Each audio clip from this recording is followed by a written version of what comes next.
Sa ibungkan pigpautob na duwang aldaw na nationwide transport strike kan grupong Manibela asin Pisto na pinunan kasubagong aga, haros normal ang biyahe sa Legazpi City. Ang jeepney driver na si Jonathan, daing ngani daaaram na may pigpautob na untok pasada. Alagad kun hahaputon, habo niya daa magsabay sa mga siring na aktibidad, urog pataan pagpapasada sa naman ang sa iyang pigkukuaanin pangguro gastos uro aldaw para sa pigbubuhay niyang pamilya. Sabi nga ni boss, kung dai kami magbiyahe, maabuno kami kang boundary. Siyempre, mabiyahe ka na sana. Ang pasaheron si Jonalet, dai man daan nakakandal na warang masasakayan pa uli, huli ta kadakol manggiraray ang nagbabrayahe. Mas easy pa po magsakay kasi konti lang yung mga sumasakay, konti lang yung mga pasaherong umaabang jeep.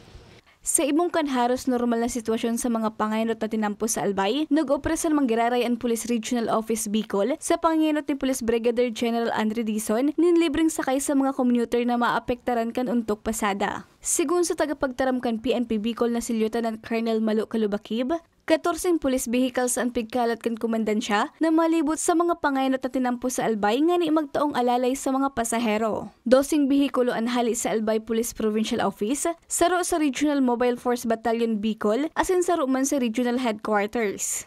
Every time na may transport strike, automatic ang iisipon ka mga commuters, libreng sakay. So kaiba ta dyan, may mga other government agencies na nag-o-offer din ng libreng sakay. So kaiba ta digdi sa Philippine Army. Igaman sindang mga pigpapaluwas ng mga trucks. Sa muya, igo kaming dakulang truck na pigpaluwas. Depende po yan sa need ng mga commuter, sa community. Ang sa muya lang po kaya is to give service na oras na arog kaini, yaon po ang PNP para sa indo. And anytime na kaipuhan nindo ang presensya kan sa inyong mga kapulisan, every corner pwede ka mo maghanap. Madural ang libreng sakay kan PNP, sundo alas 8 sa agang Banggi. Mientras tanto, sa pigpaluwas na official statement kan Bicol Intercity Transport Cooperative sa indang Facebook page, nanindugan ang grupo na padago sindang mataon ng serbisyo sa riding public sa ibungkan pig-anunsyar na untok pasada kan duwang minority group. Alas 10 naman kasubanggi, kan magpaluwas in Advisory and Provincial Disaster Risk Reduction and Management Council sa pangangenot ni Albay Governor Edsel Lagman na magbalik na muna sa online o modular class huli sa naunang bitang untok pasada na madural sundo sa aga. Para sa mga baratang tatak Bicol, Regine Boy.